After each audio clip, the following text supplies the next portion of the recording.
What's going on, guys, and welcome back to another video. So we got a lot that we need to get to. First off, I just want to preface this by saying if this video is longer than my normal videos, well, I actually have 2 pages of notes right here that I'm going to go off of. We're going to be talking about the updated stimulus news, what came out today that really is telling as to what we're going to see moving forward. So I want to address that first. We're going to talk about the credit card crisis, because there's some stuff going on there that I think a lot of people are not really aware of. We're going to talk about China's shipping problem, because they do have a shipping problem, as do we here in the United States. And I want to lastly address student loans and the potential of defaults. Again, if you have questions on any of this stuff, please ask your questions down in the comment section below. Now, let's get started. Here's what I can tell you. As many of you already know, Congress is already away on recess, and they have been for the past 2 weeks. Okay, we get that. But here's the issue. Congress, they have so many things that they have to worry about. And right now, and again, just because they're on recess doesn't mean they're not giving updates. Doesn't mean they're not going to tell us where they stand on specific situations. And that's exactly what happened today. Now, we heard from multiple lawmakers throughout the day. We heard from Senate Minority Leader Mitch McConnell. We heard from Pramila Jayapal. We heard from even Senator Joe Manchin. That's where I want to start today, because many of them gave speeches in their home districts. But let's address what Senator Joe Manchin said today. And keep in mind that this morning is when we got the new CPI report. The CPI report came out, said we now have 8.5% inflation. That freaked out a lot of people. Now, Senator Joe Manchin has been warning about inflation creeping up, and he started his warnings back in June and July of 2021. And in June of 2021, inflation was at 5.4%. Now, that is troubling because we're now at 8.5%, and here's what Senator Joe Manchin had to say today. Look at this. He says, "When will this end? It is a disservice to the American people to act as if inflation is a new phenomenon. The Federal Reserve and the administration failed to act fast enough, and today, data is a snapshot in time of the consequences being felt across the country. Instead of acting boldly, our elected leaders and the Federal Reserve continue to respond with half measures and rhetorical failures, searching for where to lay the blame. The American people deserve the truth about why record inflation is happening and what must be done to control it." Now, he says in here that the Federal Reserve continues to respond with half measures and rhetorical failures, searching for where to lay the blame. It's not just the Federal Reserve that's doing that. It is Congress as well. The Biden administration is trying to say, okay, this is not us, this is Russia. But before Russia, it was the former Trump administration, right? That's what we're seeing. And even after it was the Trump administration, then it was COVID. But the truth is that everybody's to blame. COVID's to blame. Russia's to blame. The Biden administration's to blame. The Trump administration is to blame, right? Everybody has a part of this. I'm to blame. You're to blame, right? Because we continue to buy. But that's what the Treasury and the Federal Reserve wanted, was we don't want to go into a recession during the pandemic. So they kept funding us, giving us more money. And here's where we stand. But Senator Joe Manchin, he went on to say, and I quote, "Here is the truth. We cannot spend our way to a balanced, healthy economy and continue adding to our $30 trillion national debt. Getting inflation under control will require more aggressive action by the Federal Reserve that waited too long to act. It demands the administration and Congress, Democrats and Republicans alike, support all the above energy policy, because this is the only way to bring down the high prices of gas and energy while attacking climate change." So, essentially what he's saying is that going 100% EV is not going to happen. It's not going to happen. He wants an all of the above energy policy, all above approach.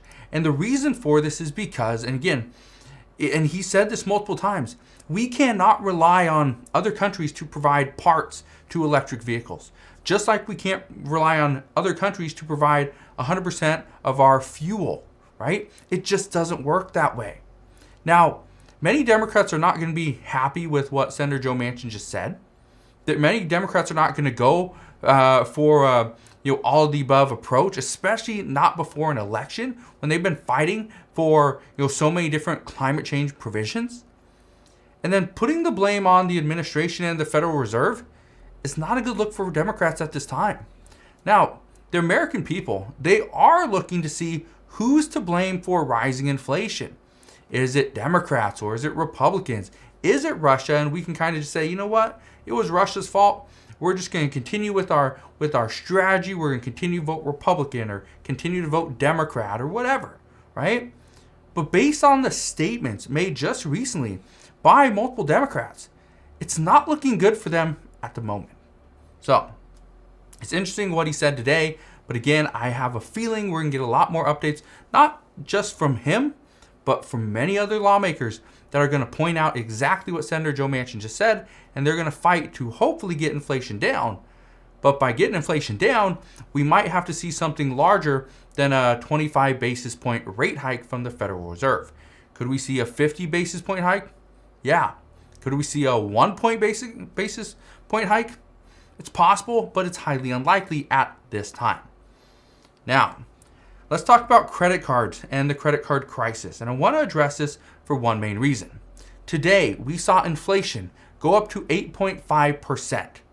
Now, this is pretty big, but here's another very staggering fact, is that real worker wages actually went down last month by 0.8%. That's troubling, because what we are seeing is that the American people are putting more of their purchases on credit cards. Now, why is this so important? This could potentially be a huge burden, because right now, when the average APR for credit cards has barely risen, I think it's gone up like 0.1% over the past couple of months. Now, if that's the case, a lot of people are saying this is considered acceptable because it's not like it's costing them much more money at the end of the year. But what happens when rates skyrocket?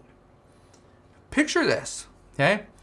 What experts are currently predicting is that millions of middle-class families are going to be stuck with credit card bills that they can't afford.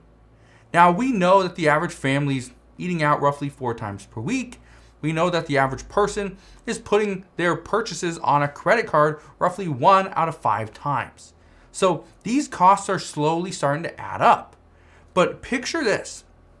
What happens if credit card rates skyrocket? The inflation, okay, the CPI report, the inflation number goes up higher than 8.5%. And then your wages drop. You get less hours. You get a cut. Or what if you don't get any cut, right? You continue to make your current wage, but yet inflation keeps going up, which means you have less buying power, which means you can't make those original payments that you were making before because, well, now you got to spend that money on food, rent, utilities. What happens then? Well, in a recent article, what we learned was that the American people, they do have a plan. What they are saying is that 53% say they are going to cut back on dining out. 39% they're going to cut back on driving. Well, how do you cut back on driving if you have to get to work? 35% they're going to cancel a monthly subscription. 32% say they switch from a brand name product to a general product. But I addressed this in a previous video before where sometimes that's not the best move because you can use coupons to cut down the price of a branded product.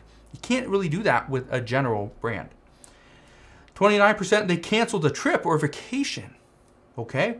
Even 22% said they delayed buying a car. All right. That's great.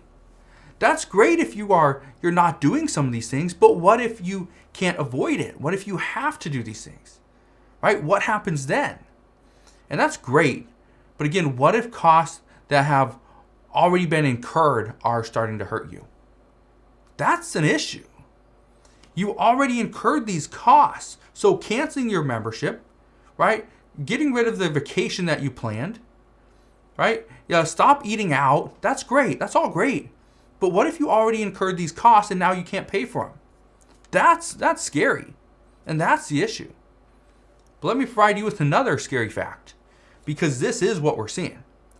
66% of Americans currently live paycheck to paycheck. That is troubling. That's troubling. And that, according to many experts say, is only going to get worse.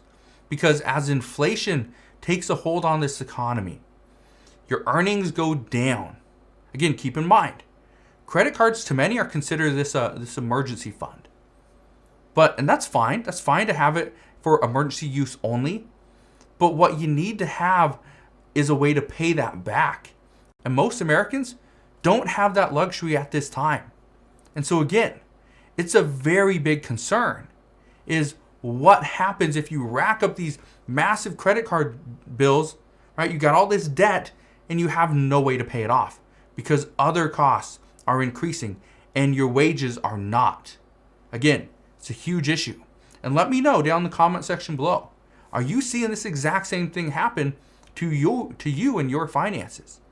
Many people are. Just curious if you are as well. Now, let's address the news out of China this week. We are being told that there's about 500 shipping containers just sitting outside of Shanghai. And this is due to China's zero COVID policy. Now, some of these shipping containers hold products that are coming into China, but many are actually waiting to be shipped out. The problem is that there's not a lot of these people there to put these on boats to ship them. And a lot of these shipping containers are holding electronics and automotive parts, retail goods. Guess what happens if your car breaks down and you can't get a part? Your car sits there. Guess what happens to retail stores if they can't get the goods that they've ordered for the past few months? They shut down. Guess what happens to your refrigerator, to your microwave, to your TV if it stops working due to an electronic part? Well, you need the part to fix it. Or you need a new TV, you need a new refrigerator, you need a new microwave. Well, the problem there is, what if everything's being manufactured or parts are being manufactured in China? The issue is you're going to have to wait. You will have to wait, which means you can either buy used, you can buy something that probably doesn't match your current refrigerator, current microwave, current stove, dishwasher. It's not a set. You'll have to live with it. And again, these are huge issues. And the issues right now are in the entire world. The entire world faces these issues. And some experts are saying more issues like these are going to pop up very soon. There's going to be a bigger product shortage. They say cars and trucks are still sitting in giant lots all across the United States waiting for parts to just come in. But then when the parts come in, we're seeing a labor shortage. There's not enough mechanics to put these parts in. Just today, we saw the maker of Apple's iPhone shut down manufacturing due to COVID. And many more electronics are just sitting waiting to be loaded onto ships.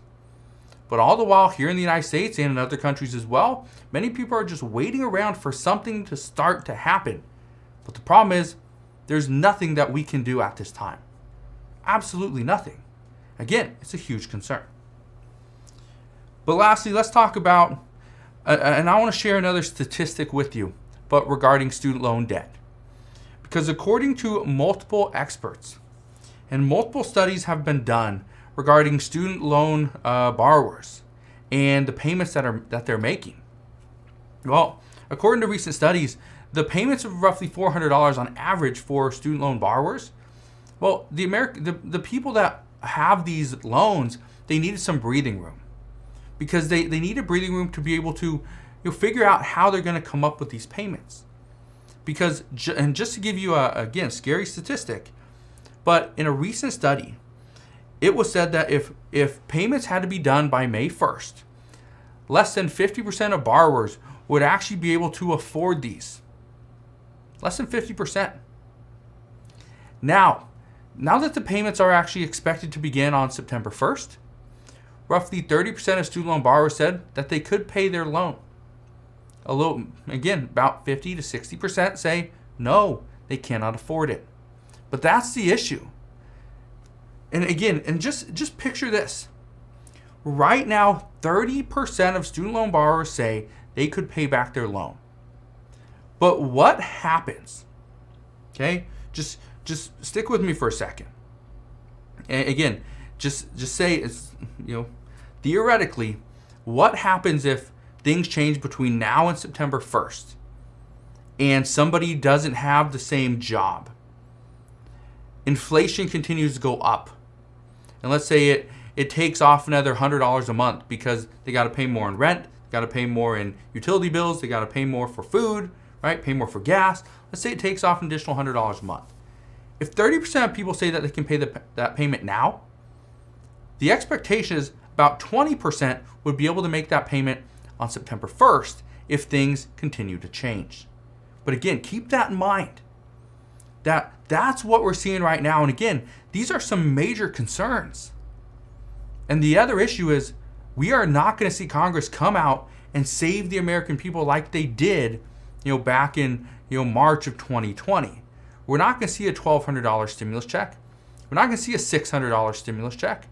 We're not going to see a $1,400 stimulus check. We're not going to see $300 or $600 per week for unemployment benefits and more of a surplus. Chances are we're not even going to see the child tax credit payments get extended. We may see an increase to the child tax credit, but as far as payments on a monthly basis, that's probably not going to happen. So that's what we know at this time. As always, as I know more, I promise, I'll come back on and share all latest news and updates. Again, just want to thank you guys for watching. Have a wonderful rest of your day. Consider subscribing, and I'll see you guys on the next one.